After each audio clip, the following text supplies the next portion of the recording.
So I recently had a good friend of mine call me up and didn't call up to say hi or anything like he just went right to town. He said, "What did Donald Trump ever do to you to make you hate him so much?"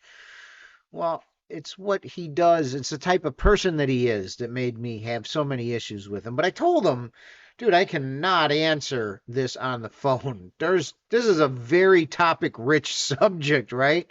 I mean, there's a lot that we can talk about. So why don't we do this? Why don't we get together and have a little chat on the subject? It never seemed to happen. So I decided to hell with it. I'm going to make him a video presentation of why I don't like Trump. Why did I do that? Very, very good guy, right? And I wanted to show that I'm willing to make the effort.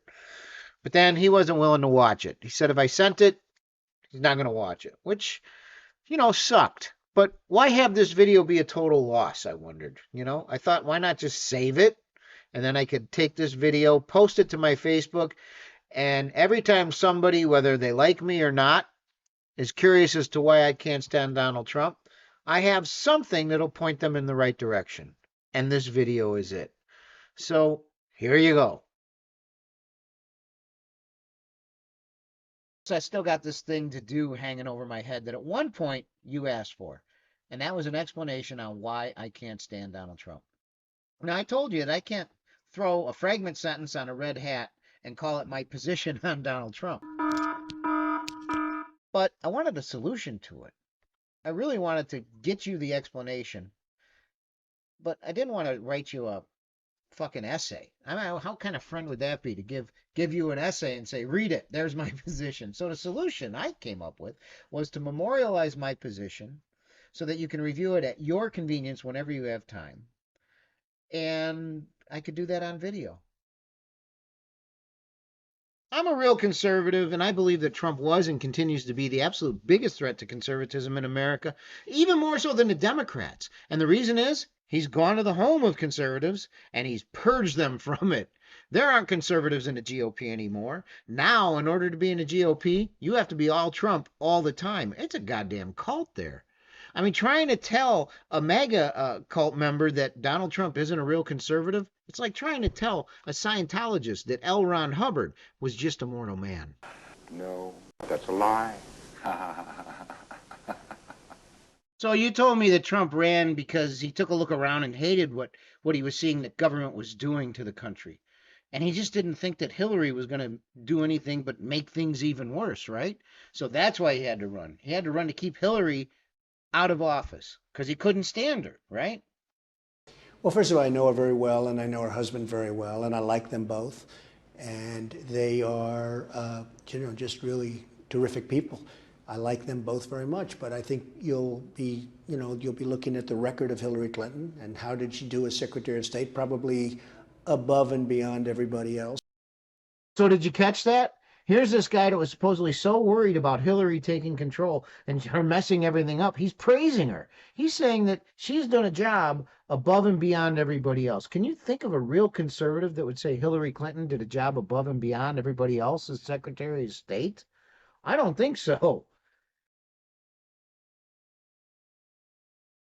There are a lot of people that say that Donald Trump decided to run for president the night that Barack Obama made fun of him for the big decisions he had to make on the Apprentice television show. Is this the moment Donald Trump decided to run for president? Donald Trump is here tonight. The year was 2011. The place, the White House Correspondents' Dinner. Trump and his wife Melania were guests at the glittering affair for the Washington elite. President Obama started mocking Trump mercilessly, mainly for the role Trump was playing in the birther movement that questioned whether Obama was really born in America. No one is happier, no one is prouder to put this birth certificate matter to rest than the Donald. And that's because he can finally get back to focusing on the issues that matter. Like, did we fake the moon landing? What really happened in Roswell? And where are Biggie and Tupac? Obama didn't hide his utter disdain for the reality TV star. C-SPAN political editor Steve Scully was there. How did Donald Trump look? Was he upset? it was clear that Donald Trump was not happy. He bolted for the exits before the other people could leave the Washington Hilton. So Trump's one of those guys who displayed a fake Time Magazine Man of the Year issue with his picture on the cover. He put that up in his office and at his golf club. Now, if he fantasizes about that, about being Man of the Year, I'm willing to bet he's been fantasizing pretty much his whole life about being President of the United States. Trump's not a Democrat, he's not a Republican, and I don't believe that he's a concerned American who's unhappy with the direction that America is going in. That's not why he's running. He's a simple con man with a dream of achieving the highest power so that he can validate his fabricated, self-aggrandized life story. In short, his whole story is a crafted lie of imagery.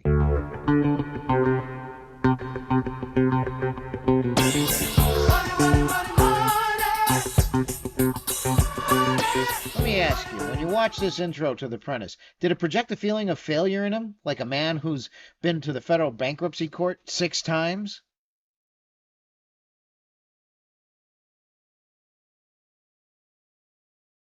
When I first interviewed Donald Trump in 2016, before he had the nomination, when it was still preposterous that he would become president, I said to him, okay. I said, why are you doing this? And he was very straightforward. He said, to be the most famous man in the world. Wow.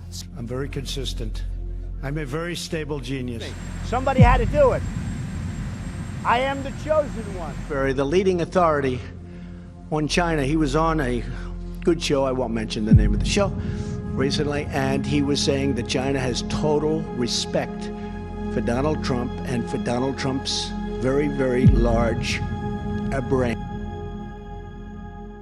So I think maybe that you need to stop trying to attribute some great moral cause to Trump on why he ran. He didn't run out of a sense of duty. We just saw that he certainly didn't run to try and protect us from the damage that Hillary Clinton would do. Now, I think, moreover, this is about Trump and a sense of duty to himself, not to any of us or the country. He doesn't care about any of us or the country. What he wants more than anything is what any narcissist would want. A narcissist wants the title. This is the ultimate gold medal to a narcissist, the presidency of the United States. That is top notch. And that's what he wants. He wants to validate all of these self-aggrandizing theories that he's been forwarding all these years. He can validate that if he becomes president, right? In his mind, that's what it's all about, which is why he's a populist, by the way. When you're that kind of a narcissist, you really don't have any beliefs in anything. You know, even if Trump were smart, he'd still be unfit to lead. He simply isn't healthy, and you can see it by the shit his ego forces him to go through each and every day before he lets anyone see him. A narcissist ego fabricates a fantasy that it wants everyone to perceive as being true, and it'll go to great lengths to ensure that the fantasy, at least in the mind of the narcissist, is believable to the rest of the world. Donald Trump is a slave to that ego. Let me ask you, should a normal, courageous, healthy man's biggest fear be being seen without his hairdo done or his makeup on? Do healthy men have an entire crew force him into a girdle in order to face the world with confidence? I mean, look at this. This man isn't doing an imitation of a centaur with his ass in a different zip code. He's wearing that hard plastic girdle. He can't stand up without being in that posture because, you know what? Time to update the girdle, I'm guessing. You know, a narcissist will not yield to reality. They're too scared of it. They fabricate an image of strength, youth, and virility, and that's going to take priority over everything else, even reality. It's going to take priority over morals, ideology. They probably don't even have that. The number one goal in a narcissist's life is to ensure that the image is kept up. That's why he has to look like this before he can face the world. Egos have no ideology. They have no morals. They have no empathy. And any man lacking those things has no business leading anyone. Not on a village council, let alone the presidency. They're not moral men. They're dangerous. Egos aren't smart. They're emotional. Tanning, or is it self-tanner? No, it's Bronx number 5 is the name of the company. It's Swiss something. It's like Swiss Arts. It's a Swiss company. They make it. And it's called Bronx Concealer number 5. And it's made by a Swiss company. And he puts it on himself. Oh, so and he the only so there's not he does it. And he does his hair. Nobody does it for him. Well, that's Here's pretty the obvious. Yeah, exactly. And it takes like an hour to do the hair. That's why he has executive time.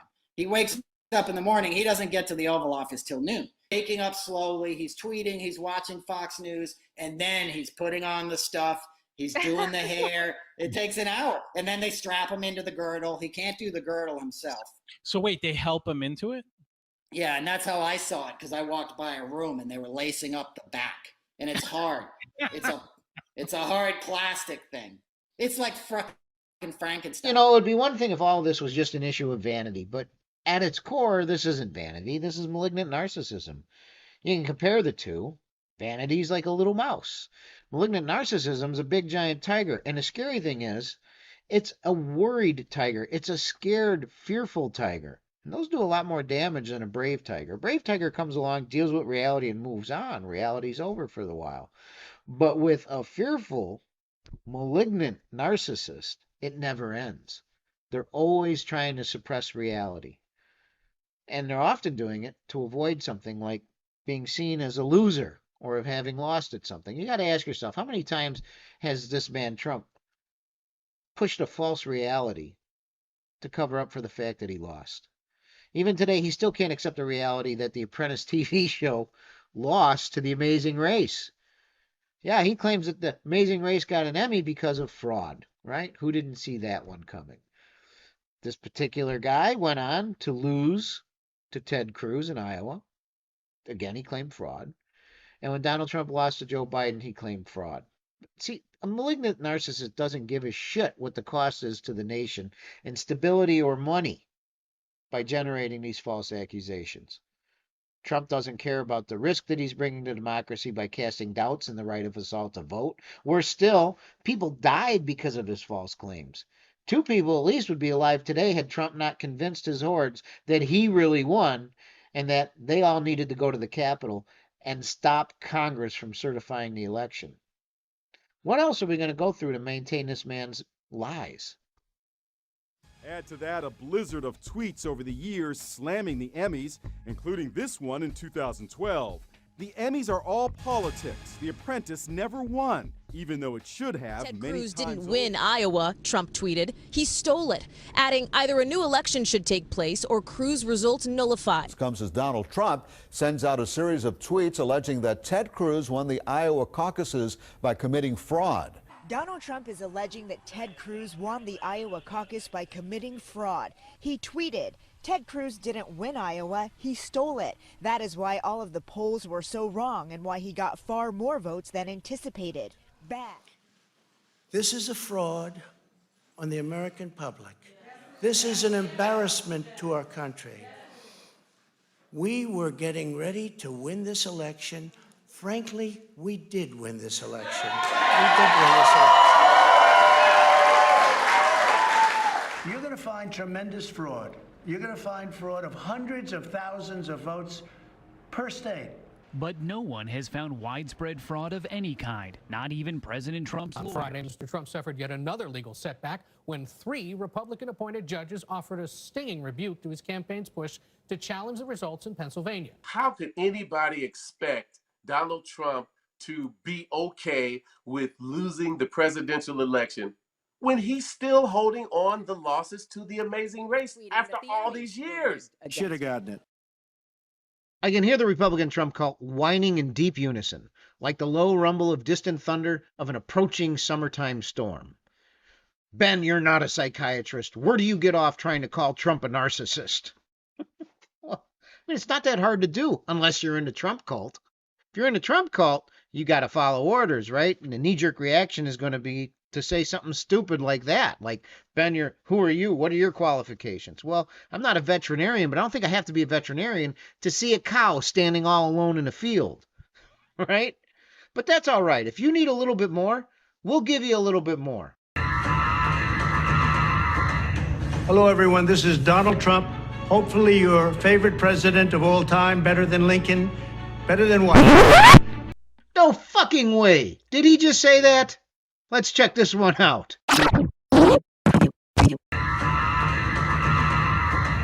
Hello, everyone. This is Donald Trump.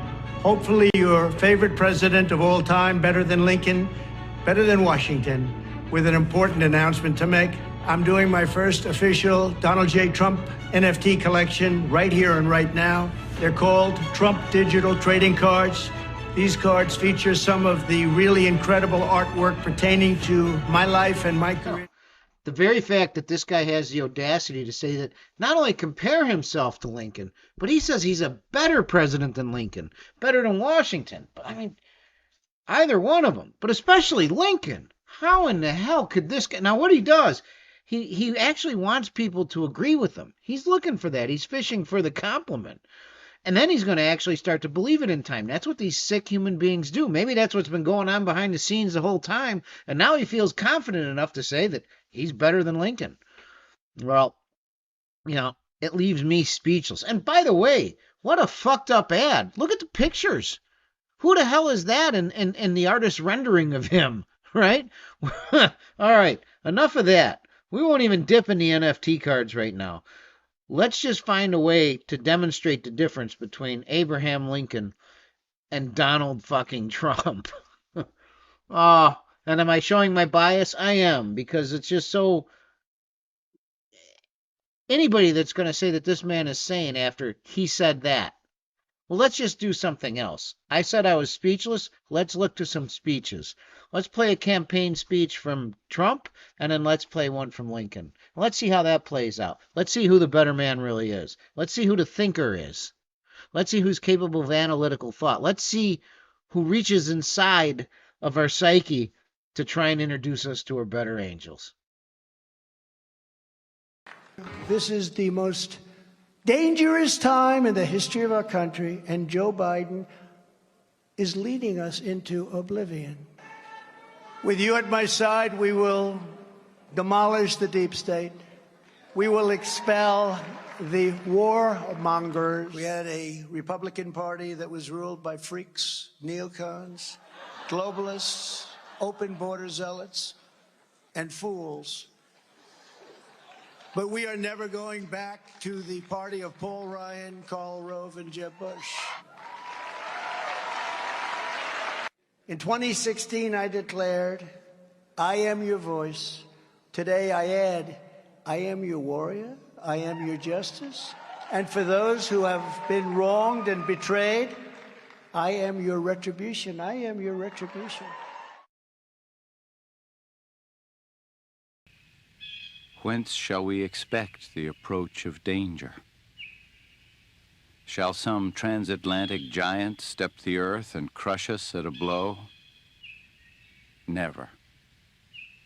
All the armies of Europe and Asia could not by force take a drink from the Ohio River or make a track on the Blue Ridge in the trial of 1,000 years. If destruction be our lot, we must ourselves be its author and finisher. As a nation of free men, we will live forever or die by suicide. Abraham Lincoln.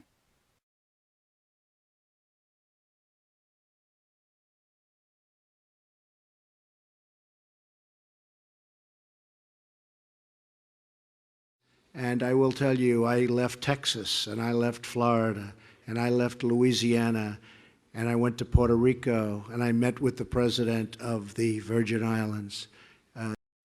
In June of 1775, the Continental Congress created a unified army out of the revolutionary forces encamped around Boston and New York, and named after the great George Washington, Commander-in-Chief. The Continental Army suffered a bitter winter of Valley Forge, found glory across the waters of the Delaware, and seized victory from Cornwallis of Yorktown. Our army manned the airport. It ran the ramparts. It took over the airports. It did everything it had to do. And this is a tough hurricane, one of the wettest we've ever seen from the standpoint of water. So supposing we hit the body with a tremendous, whether it's ultraviolet or just very powerful light. And I think you said that hasn't been checked, but you're going to test it. And then I said, supposing you brought the light inside the body, which you can do either through the skin or in some other way. And I think you said you're going to test that too. Sounds interesting.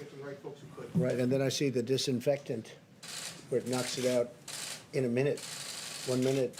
And is there a way we can do something like that by injection inside or almost a cleaning? So we'll see, but the whole concept of the light, the way it kills it in 1 minute, that's pretty powerful.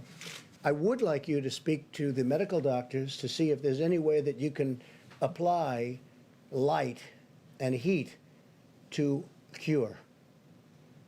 You know, that if you could, and maybe you can, maybe you can't. Again, I say maybe you can, maybe you can't. I'm not a doctor, but I'm like a person that has a good, you know what. All right. So I think it's pretty clear Trump is unfit. Even if he had a soul worthy of the office of president, he just isn't smart enough. You just saw him claim that the Continental Army under General Washington liberated the airports from General Cornwallis in the American Revolution. Did he take back LaGuardia, or was it JFK? But the truly noteworthy episode is one that scared a lot of people, especially poor Dr. Birx. That was when Trump suggested shining bright lights on people and injecting them with disinfectants would be a great way of curing them of COVID. Yeah, he even bragged about how he had this big brain that can allow him to postulate on possible cures and come up with good ideas, even though he didn't have a medical license. Now, the scary thing is that when the story broke and everybody was making fun of it, he just turned around and lied. There was no sign of sarcasm there. He honestly thought he was coming up with a good plan, right? They're going to be so impressed with me, he thought. But then when everybody was laughing at him, that's when he said, well, that was just sarcasm. I meant to say that. I wonder where he got that from. Must be from a movie. I meant to do that.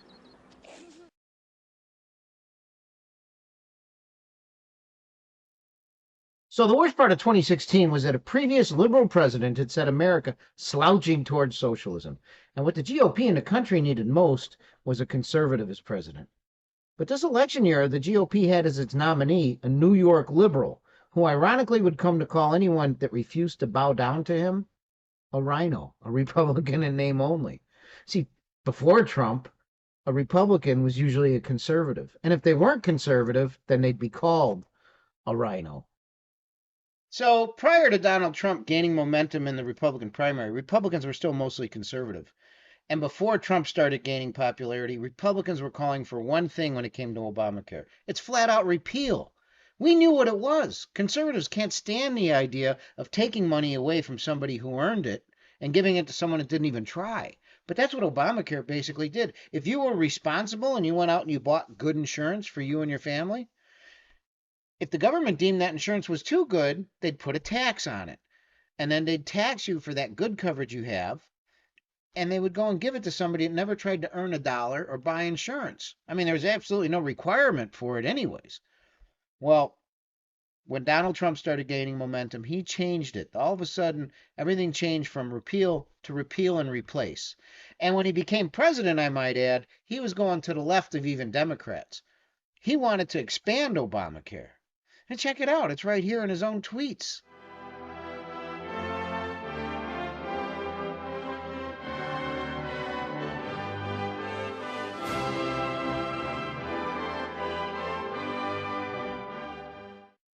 The bottom line is that when he became president, it was all starting to make sense to us. I mean, I saw it was a problem from the beginning when he was a candidate. He was the only candidate, Republican or Democrat, that was standing up there on a debate stage, actually defending the socialist programs of single payer, where the government becomes the loan paying entity.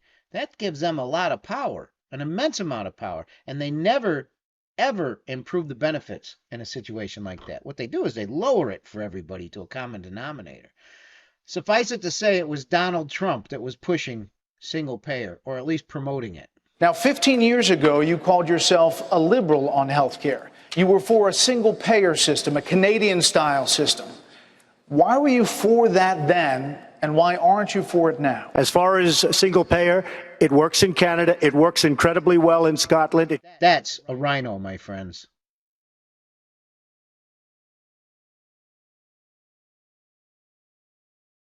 So back before Donald Trump, if you deviated from the Constitution, if you weren't a constitutional conservative, That's when you would most likely be called a rhino. See, Democrats like to take the Constitution and twist it and twirl it and try and squeeze the context right out of it and mix it all up. And if that's what you did and you were a Republican, you'd be the rhino. But now shit's changed. Now, if you actually believe in the Constitution and you put it first before Donald Trump, now you're the rhino. That dude didn't understand what the Fourth Amendment said. He was telling us that you could seize property and then worry about due process after the fact. And that's not how it works. In the possession Or of that might individual. take the firearms first and then go to court, because that's another system. Because a lot of times, by the time you go to court, it takes so long to go to court to get the due process procedures. I like taking the guns early. To go to court would have taken a long time. So you could do exactly what you're saying, but take the guns first, go through due process second. So this is proof that when a pathological liar, whose word is of no value, takes an oath of office to preserve, protect, and defend the Constitution of the United States, that is when the Constitution is most at risk. And when the supreme law of the land is at risk, the entirety of the republic and the liberty and rights of the citizens are at just as much risk too. Trump is either too stupid to understand the Fourth Amendment, or he thought so little of his oath to that Constitution that he didn't even bother reading the Constitution. He is actually proposing ignoring the Fourth Amendment in its entirety and just taking and seizing property of a citizen without any due process at all. You can't do due process after you've seized the property. It has to be in accordance with the Fourth Amendment. And I don't think Trump even understands it. And I don't think he cares to. That probably has a lot to do with why he was more than happy to propose violating the First Amendment by suspending or taking the licenses of any networks whose news agencies were too critical of him. That's probably why he was more than happy to infringe on the right of citizens to keep and bear arms when he signed an executive order banning certain firearm accessories. And when it came to the 12th Amendment, Donald Trump violated that too. The 12th Amendment says you have to certify the election. You have to certify what came to you from the states. The vice president must do that with Congress. Donald Trump told his vice president, don't you dare do that. He told him to violate the Constitution. This is a dangerous, dangerous man. This man is a hazard to our liberty, yours and mine. And it doesn't matter who you vote for. You could vote for him, but a vote for him is a vote to shit on your own liberty. But President Trump is wrong. I had no right to overturn the election. The presidency belongs to the American people and the American people alone. And frankly, there is no idea more un-American than the notion that any one person could choose the American president. Under the Constitution, I had no right to change the outcome of our election. And the coup de grace of it all? He demanded that we terminate the Constitution and that we install him as president. That man doesn't even deserve to visit the White House. He shouldn't be allowed to fucking drive by it, let alone live in it. Trump simply announcing to run for president, that wasn't going to be enough. Not in the Republican Party. I mean, how does a guy who's been a Democrat his whole life, or at least publicly been a Democrat his whole life, how does he build a movement in the Republican Party? How does he get a base? How does he build on it? Well, the one thing he could do is he could look for a group of angry people that feel disenfranchised by the party. The people that feel that the party's just been giving them lip service. The people that feel threatened and angry. The people that think they lost their jobs, not because of some deficiency they might have in their own work ethic, but think they lost their jobs because of Mexicans. People who feel threatened culturally because they think the Mexicans are going to apply their culture to America. People, well, like you had with the 5 points. You know, the natives versus the dead rabbits.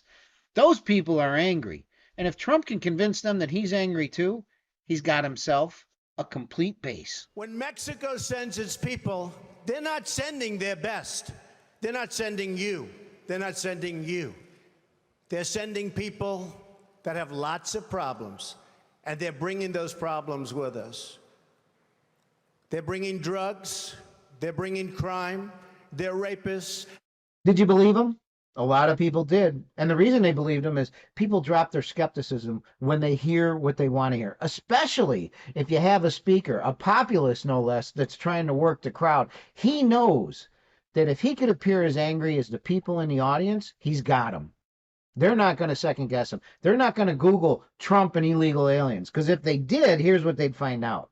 They'd find out that guy that just made that little clever speech has been hiring illegal aliens since long before the election, during the election, and when he does become president, he'll still have illegal aliens on his payroll because he doesn't care. They're cheaper, and that's a benefit to him.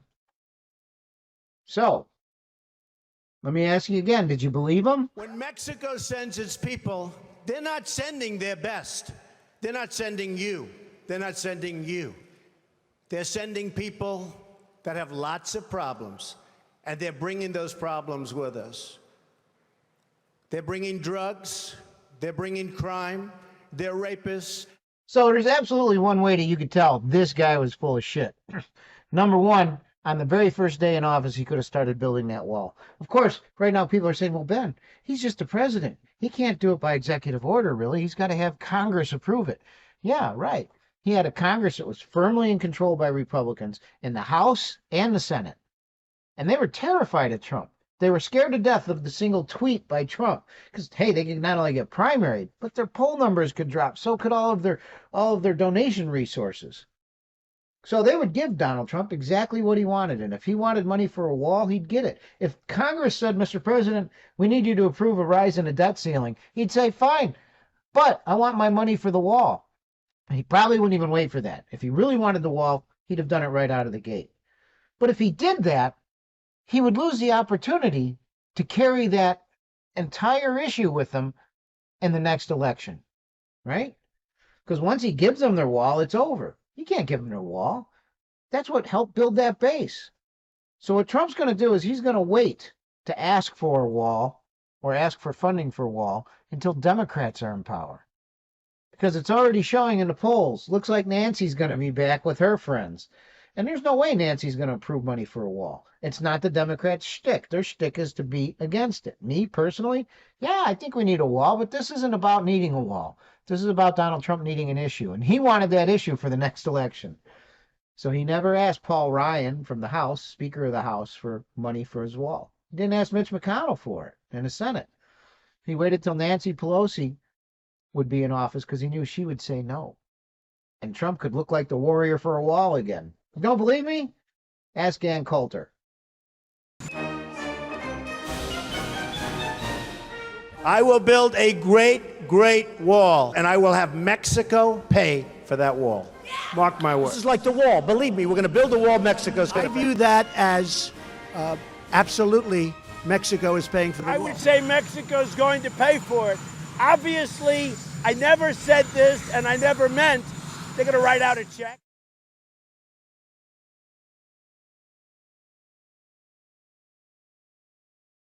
I believe in God. I believe in the Bible. I'm a Christian. I have a lot of reasons. I love people. We're doing great.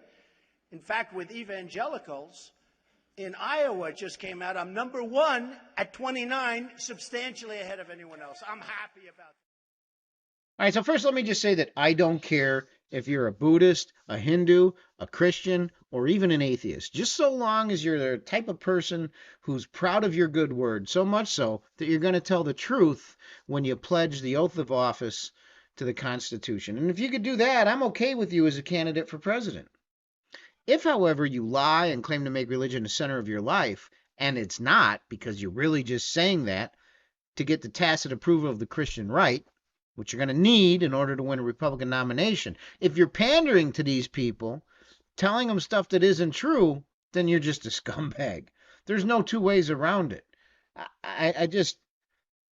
There's two ways that a populist acts. One, like we already saw with immigration, they ride the anger wave. But the other way is through pandering. And they're both pretty disgusting because they're both the manifestation of a con man. So we've got people lined up for questions. I just got one more, because you used the word Christian. Have you ever asked God for forgiveness? That's a tough question. I don't think in terms of, I'm a religious person. Shockingly, because people are so shocked when they find this out, I'm Protestant, I'm Presbyterian. And I go to church and I love God and I love my church. Norman Vincent Peale, the great Norman Vincent Peale was my pastor. The Power of Positive Thinking. Everybody's heard of Norman Vincent Peale. He was so great.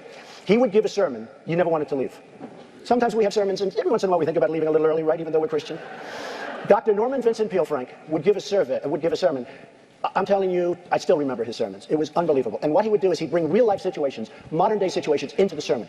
And you could listen to him all day long. When you left the church, you were disappointed that it was over. He was the greatest guy. And then, you know, he passed away, but he was a great... He wrote The Power of Positive Thinking, which is a great book. But have you ever asked God for forgiveness? I'm not sure I have. I just go and try and do a better job from there. I don't think so. Did you guys see that? The man was asked if he regrets saying that he never needed God's forgiveness. Then he goes off talking in little circles, going around and around and around, evading the question and avoiding the question like a typical politician. And he ends it pretending that he actually answered the question, which, of course, he didn't, because the question was, did you regret saying you never needed God's forgiveness? But Trump answered by saying, I'm doing well in Iowa. Let's see if that's habitual with this guy. And keep in mind, the reason I included this in the video is the friend I'm making this for said, oh, that's just a one-off. He only said that once. No, he's been saying it over and over as far as God, that he doesn't need God's forgiveness. He's been saying that over and over since 2015. And I'll explain my theory on that. But let's see if he's still evading the question. Well, let me ask you, because one of the potential attack lines has to do with an answer you gave to Frank Luntz months ago when you said that you've never asked God for forgiveness.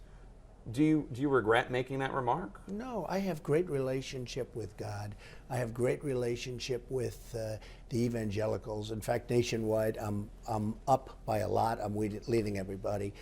But I like to be good. I don't like to have to ask for forgiveness, and I am good. I don't do a lot of things that are bad. I try and do nothing that's bad. I live a very different life than probably a lot of people would think. And I have a very great relationship with God, and I have a very great relationship with evangelicals, and I think that's why I'm doing so well with Iowa. Okay, you guys ready for a theory, right? So I've been saying all along that this guy has got such an ego. That's what makes him a narcissist, right? And it's so big and it's such a master in his life that it means more than reality. It is his reality, although deep down inside he knows he's flawed, but he can never admit it. And if he admits that he's flawed, well, again, he can't admit it. So he can't really ask anybody for forgiveness. That would be admitting that you make mistakes. Moreover, if you ask someone for forgiveness, in his mind, in the eyes of a narcissist, he's admitting to be inferior to the person he's asking forgiveness from. In this case, God. See why this guy isn't fit? Okay. You mentioned the Bible. You've been talking about how it's your favorite book. And you said, I think last night in Iowa, some people are surprised that you say that. I'm wondering what one or two of your most favored Bible verses are and why. I wouldn't want to get into it because to me that's very personal. You know, when I talk about the Bible, it's very personal. So I don't want to get into verses. I don't want to get into... There's no verse that means a lot to you that you think about or cite? The Bible means a lot to me, but I don't want to get into specifics. Even to cite a verse that you like? No, I don't want to do that. You're an Old Testament guy or a New Testament guy? Probably equal. I think it's just an incredible... The whole Bible is an incredible... All right. I keep hearing people all the time talking about what a slippery dude this is. He's such a crafty liar. You really got to be on your toes to catch the lies. He looks like a toddler up there lying. He's doing a horrible job. It's obvious that he's never read the Bible. This guy goes on campaign stops. He could read Art of the Deal. He could quote Art of the Deal all day long. Why? He read the book. Why did he read it? It's about him. He's his favorite subject. There's nothing about him in the Bible, at least in his mind. So clearly, in my opinion, he didn't read the Bible. And he's just evading their questions. He's trying to make it look like he did by saying, oh, it's much too personal. It's much too personal. My favorite verse is much too personal. Bullshit. Not only that, there's another tell where he gets outed pretty blatantly. Correct me if I'm wrong. I'm not a theologian, but Old Testament, New Testament, he's asked which he prefers. The New Testament is where you meet your Savior, the guy that's going to help you out with eternal life. Wouldn't that be the one that you like better? Just me. This Bible is the King James Version and also includes our Founding Father documents. Yes, the Constitution, which I'm fighting for every single day, very hard. to keep Americans protected. Also, the Bill of Rights, the Declaration of Independence, and the Pledge of Allegiance are all part of this. God bless the USA Bible, and it's just very important and very important to me. I want to have a lot of people have it. You have to have it for your heart, for your soul. Many of you have never read them and don't know the liberties and rights you have as Americans and how you are being threatened to lose those rights. It's happening all the time. It's a very sad thing that's going on in our country, but we're going to get it turned around. Religion and Christianity are the biggest things missing from this country, and I truly believe that we need to bring them back, and we have to bring them back fast. I think it's one of the biggest problems we have. That's why our country is going haywire. We've lost religion in our country.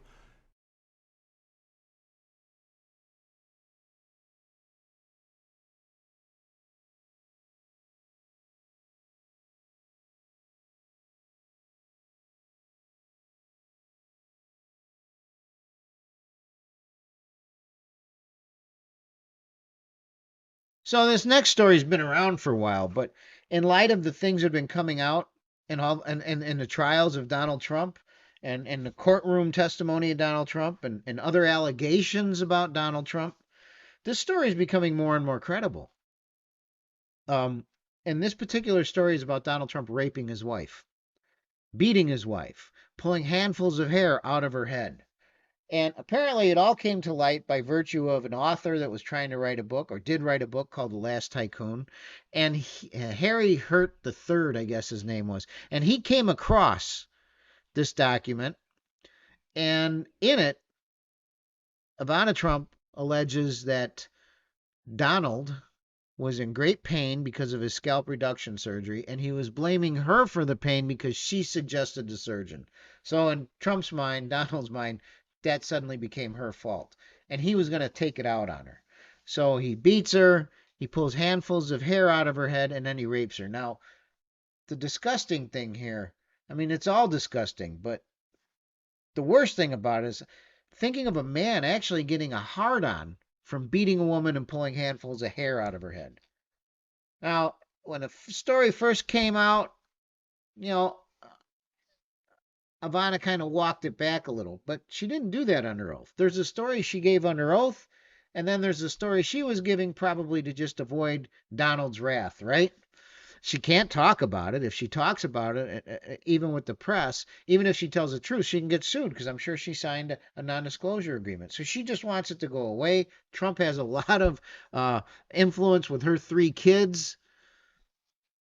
But the reason that I'm thinking that there's something to this story is the way Trump's own attorney reacts to it. He doesn't deny any of it. What he says is, you simply can't charge a spouse with rape in the state of New York. It's impossible to rape your spouse in New York.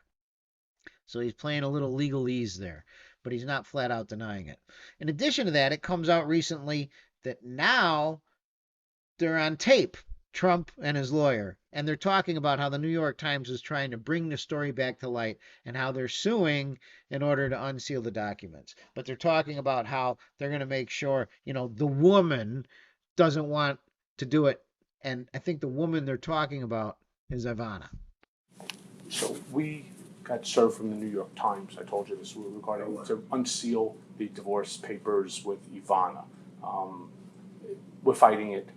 Kasowitz is going to She'll never be able to get that. Never. Kasowitz doesn't. They'll ever be able. They don't have a. Give me a Coke, please. They don't have a legitimate purpose. And you So have a woman that doesn't want to unseal. correct. So you've been handling it. Yes, and it's That's all been going on for a while. for about 2-3 weeks now. All you have to do is delay it for. Even after that, it's not going to ever be opened. There's no purpose for it. Is it legal to rape your spouse? Well, according to one of Donald Trump's lawyers, yes.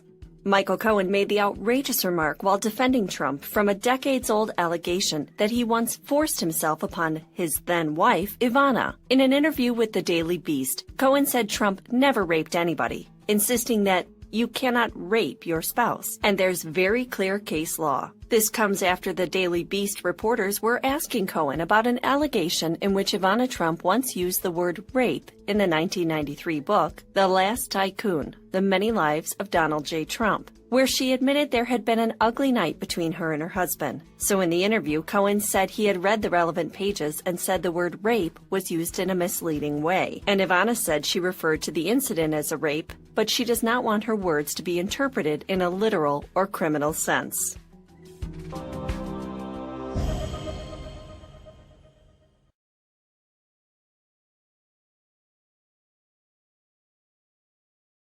So, in my opinion, one of the prereqs in order to be president or even on the public dole, on a public payroll, period, is that you have to have empathy, you have to have a conscience, you have to have honor. Donald Trump doesn't have any of those things.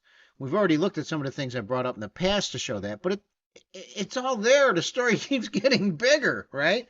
So let's go back to illegal immigrants, only this time it's going to be Polish illegal immigrants. Donald Trump bought a building, and he was trying to do some demolition on it so that he could put a new building up, and he found that there was asbestos on the property. Now, as dim as Donald might be, he knows asbestos is a very pricey endeavor to engage in. You're going to have to get people all done up in these garbs with special licenses, special hauling permits, and the reason is asbestos is like right up there with radiation for danger. There is no safe level of exposure, and doing any work with asbestos without any PPE could put you at risk for mesothelioma, especially if it's what's known as friable asbestos. That's the kind of asbestos in ceiling tiles and insulation, both on pipes and buildings, and that's exactly what they were dealing with. So what does Trump do?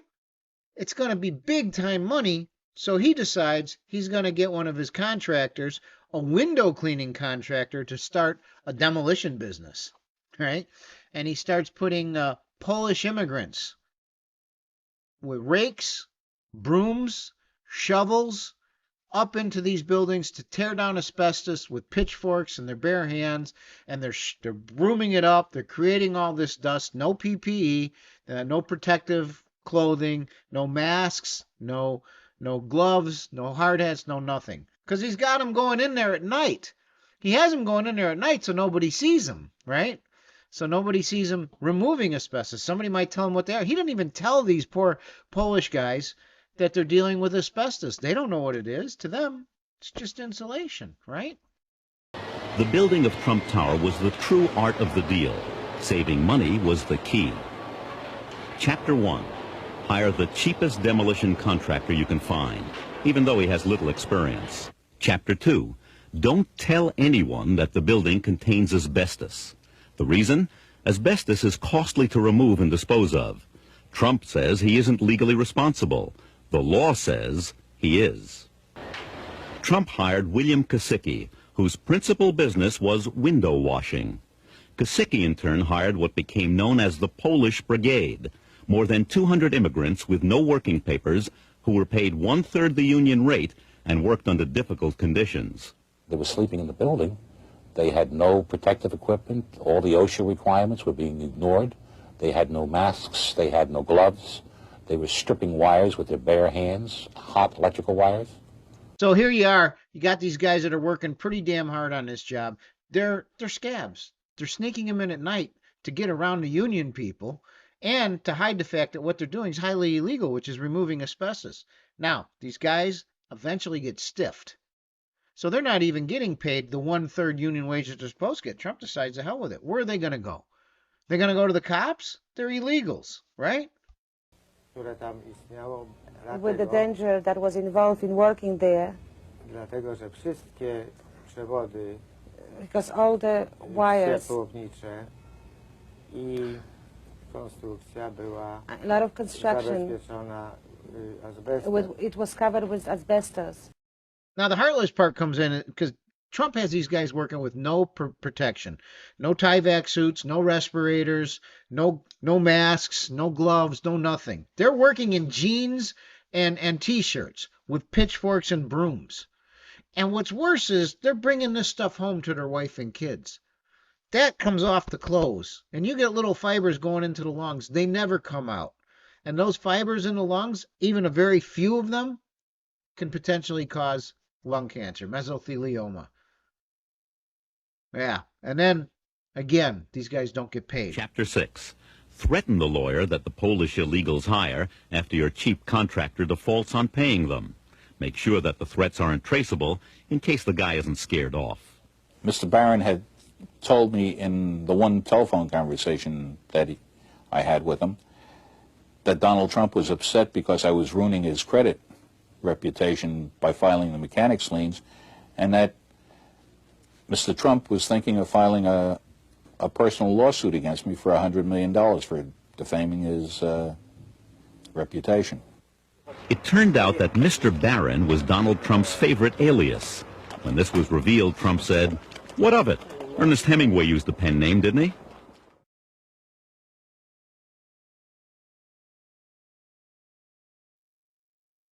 Probably the absolute hardest thing about this video is that it's about Donald Trump's lies and evil deeds, and his entire life are lies and evil deeds.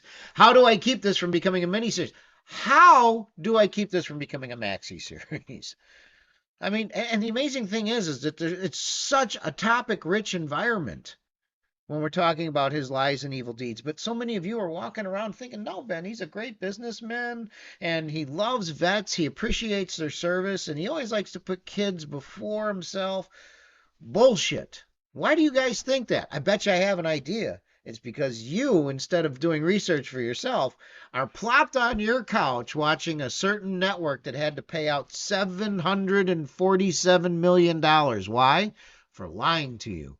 And what were they lying to you for? To promote the MAGA agenda and to appease this guy. And why were they doing that? Because you folks are loyal. You sit there on your couch driving the ratings up. It's all a money game. I mean, do they not say we'll be right back after these messages? Come on. So what I'm asking you to do is turn the fucking TV off. Go to your computer. Pull up your search engine. I don't care whether it's Google. I don't care whether it's Bing. And then try searching some particular things. Like, for example, let's do this. Donald Trump tried to get the city to ban disabled vets and their vending carts. Put that in your search box. Again, put it in your search box. Donald Trump tried to get the city to ban disabled vets and their vending carts. And you'll be shocked at the shit that comes up. And it's not like one or two off-the-wall news agencies reporting this. These are credible journalist agencies. And a lot of them. Then when you're done with that, search Trump doesn't like appearing with wounded warriors. That's pretty sad. Then search something else. Search Trump told General Kelly fallen soldiers are losers. And again, read at least 3 of the results. Leaf through at least 3 of the results so you know that they're real. And then to get an idea on whether or not Donald Trump's really capable of stealing an election, I want you to search Trump Raffensperger phone call. And then listen to it with your own ears that are tied into your own brain so you could hear Donald Trump's own voice pressuring the Secretary of State of Georgia to change election results. Yeah. Turn the TV off, guys. Seriously.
Now to that blockbuster new report raising serious questions about the Trump Organization and charity golf events that were meant to raise money for children with cancer. So we're able to come up with this concept of raising a lot of money with really no expense. And again, it's because we were incurring the expenses at the assets. We were taking on the expense as Trump. We were using our own facilities.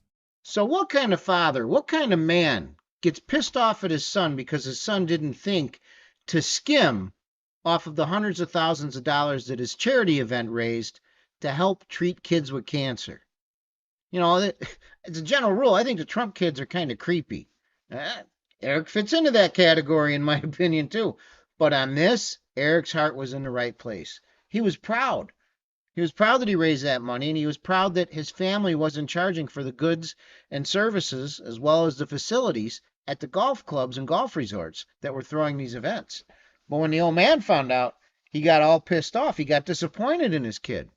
Forbes magazine reports hundreds of thousands of dollars in charity expenses went to the Trump family business, despite Eric saying many of the costs would be covered by the Trump. In question, why the Golf Invitational expenses ballooned from $59,000 in 2012 to $230,000 the next year and $242,000 in 2014.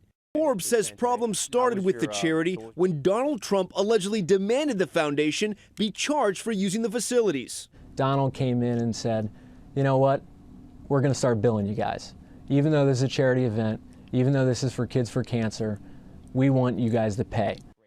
So a man without a conscience or empathy has no issue diverting funds meant for a charity right into his own pockets. And if two people are watching a little too close, well, he'll just go and he'll make that money into some sort of gift that he'll actually make for himself. He got caught doing that too.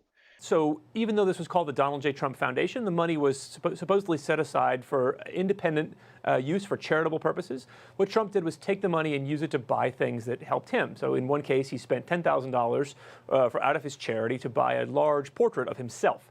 And that portrait wound up hung on the wall at Trump's sports bar at the Doral Golf Resort. The New York Attorney General went after him. The charity ended up paying like $1.7 million in fines.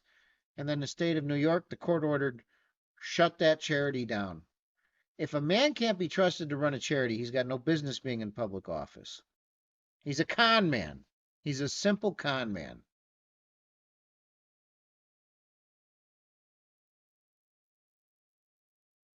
So I guess the only thing I can say at this point is, now that we're at the end of this horribly long video, there was no way I could do it shorter.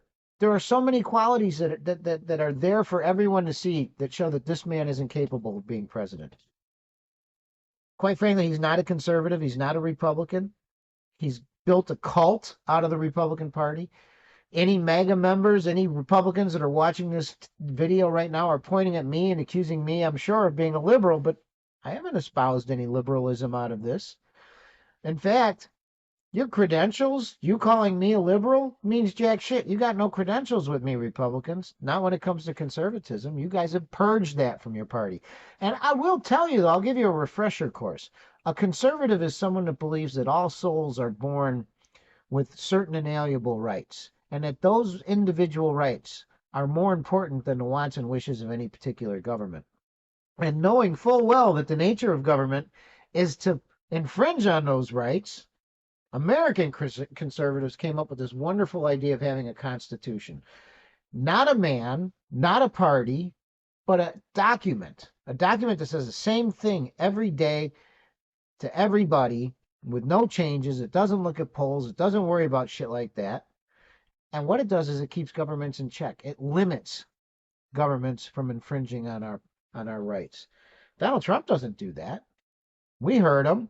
I like taking guns without due process. Well, that's him doing this to the Constitution. And what did he do with Mike Pence? Back on January 6th, he told Mike Pence not to certify the election, even though that's what the 12th Amendment demands that he does. He didn't care. To Donald Trump is superior to any goddamn piece of paper. And if that's what you believe, we're in serious trouble. And it scares me that so many Americans believe that. And if you're one of them idiots walking around right now saying Donald Trump won, I'm going to ask you to please show me the evidence of result-altering fraud that was submitted into a court of law. Because if you can't do that, showing me anything else is useless. It's a standard. There's a standard to courts. So show me the evidence of result-altering fraud that was put into a court.